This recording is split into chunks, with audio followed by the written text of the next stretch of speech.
রক্ত থাকতে আওয়ামী লীগকে এদেশে কোনোভাবেই পুনর্বাসন করতে দেওয়া যাবে না।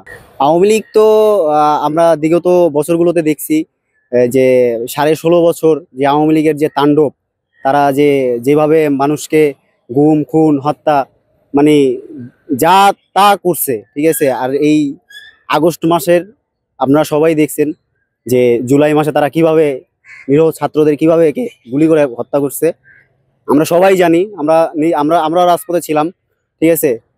অনেক লড়াইয়ের পর আমরা আওয়ামী লীগকে মানে বিতাড়িত করছি এই দেশ থেকে। আমরা চাই না যে তারা আবার এদেশে পুনর্বাসন হোক, তারা নির্বাচন করুক, তারা কোনোভাবে এদেশে ফেরত আসুক।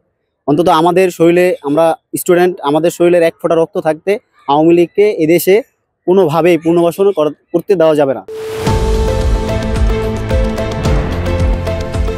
দেশের পাশে, বিশ্বের সাথে, মেট্রো টিভি।